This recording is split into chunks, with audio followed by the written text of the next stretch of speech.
வணக்கம் எல்லாருக்கும். இன்னைக்கு நாம பார்க்க போறது ஒரு ரொம்ப சிம்பிளான கதை. ஆனா அதுக்குள்ள ஒரு பெரிய சக்தி வாய்ந்த யோசனை ஒளிஞ்சிருக்கு. அது நம்ம ஆற்றல் சம்பந்தப்பட்டது. வாங்க இந்த சூரியனின் கதைய விரிவாக பார்க்கலாம். இந்த கதை நம்ம எல்லாருக்கும் தெரிஞ்ச ஒரு பிரச்சனையிலிருந்து தான் தொடங்குது. மாசம் பிறந்தா போதும் இந்த கரண்ட் பில் டென்ஷன் வந்துரும் இல்லையா? இங்க ஆரவுங்கிற சின்ன பையனுக்கும் அதே கவலை தான். வீட்டு கரண்ட் பில் ரொம்ப அதிகமாயிடுச்சான். முதல்ல ஒரு குழந்தையோட சின்ன உலகத்துல இந்த கரண்ட் பில் பிரச்சனை என்ன மாதிரி பாதிப்பை ஏற்படுத்துதுன்னு பாப்போம். இது வெறும் பண விஷயம் மட்டும் இல்ல. யோசிச்சு பாருங்க, ஆரவோட கவலை வெறும் பில்லு எவ்வளோ வந்திருக்குங்கிறதில்ல. அவனுக்கு ரொம்ப பிடிச்ச பொம்மைக்கார கூட சார்ஜ் போட முடியல. இதனால அவனோட சின்ன சந்தோஷம் கூட பாதிக்கப்படுது. பிரச்சனையோட ஆழம் இங்கே தான் நமக்கு புரியுது. சரி, எல்லா பிரச்சனைக்கும் ஒரு தீர்வு இருக்குமே இல்லையா? இங்க அந்த தீர்வு நேரா வானத்திலிருந்து வருது, சூரியன் கிட்ட இருந்து. அப்போதான் கதையில ஒரு சூப்பரான திருப்பம் வருது. ஆரவோட ஃப்ரெண்ட் மீரா ரொம்ப சிம்பிளா ஒரு கேள்வி கேட்கறா. ஏன் நம்ம கரண்ட்டை சூரியன் கிட்ட இருந்து எடுத்துக்க கூடாது? ஒரு சின்ன கேள்விதான், ஆனா அது ஒரு பெரிய மாற்றத்துக்கான தொடக்கம். அப்போ சோலார் பவர்னா என்ன? ரொம்ப சிம்பிள்.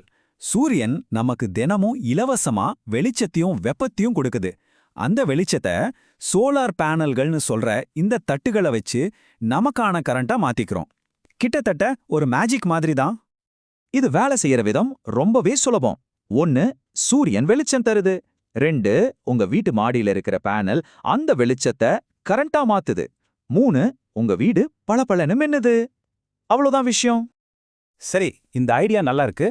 ஆனா இதனால நமக்கு என்னென்ன பெரிய நன்மைகள் கிடைக்கும்? கதை ஒரு 3 முக்கியமான விஷயங்களை நமக்கு சொல்லுது. பாருங்க, முதல்ல கரண்ட் பில் பத்தின கவலையே வேண்டாம். அதாவது நிறைய சேமிக்கலாம். 2வது, எந்த புகையோ மாசோ இல்லாததால நம்ம பூமி சுத்தமா இருக்கும். 3வது, ரொம்ப முக்கியமான விஷயம், பவர் கட் பயமே தேவையில்ல. உங்க வீட்லயே ஒரு குட்டி பவர் ஸ்டேஷன் இருக்கிற மாதிரி. சூப்பரா இருக்குல்ல? இப்போ இந்த ரெண்டையும் ஒப்பிட்டு பாருங்களேன்.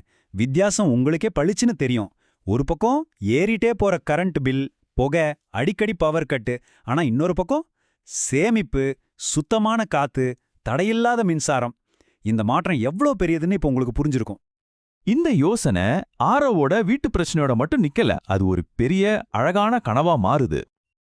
இந்த ஒரு வரியில தான் மொத்த கதையோட சாராம்சமே இருக்கு. ஆரவுக்கு ஒன்னு புரியுது, இது அவனோட பிரச்சனைக்கான தீர்வு மட்டும் இல்ல, இது நம்ம எல்லா குழந்தைகளோட எதிர்காலத்துக்கான ஒரு வழி. எல்லா வீடுகளும் இப்படி மாறினா அடுத்த தலைமுறைக்கு நாம கொடுக்கிற ஒரு பிரகாசமான பரிசா அது இருக்கும். இந்த கதையோட மையச்செய்தி இதுதான். இது வெறும் டெக்னாலஜியை மாத்துறது பத்தி மட்டும் இல்ல, நம்ம குழந்தைகளோட எதிர்காலத்தை நம்ம எவ்வளவு பிரகாசமா வடிவமைக்கிறோங்கிறத பத்தியும் தான். இந்த நல்ல யோசனையை செயல்படுத்தணும்னு நினைக்கிறவங்களுக்காக இந்த கதையில ஒரு பரிந்துரையும் கொடுக்கப்பட்டிருக்கு.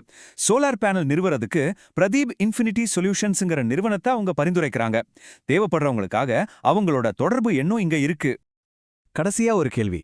இந்த கதை சோலார் சக்தியை அடுத்த தலைமுறைக்கான ஒரு பரிசுன்னு சொல்லுது. இதே மாதிரி ஒரு தூய்மையான பிரகாசமான நாளைக்காக நம்மால நம்ம அடுத்த தலைமுறைக்கு வேற என்னென்ன நல்ல பரிசுகளை கொடுக்க முடியும்?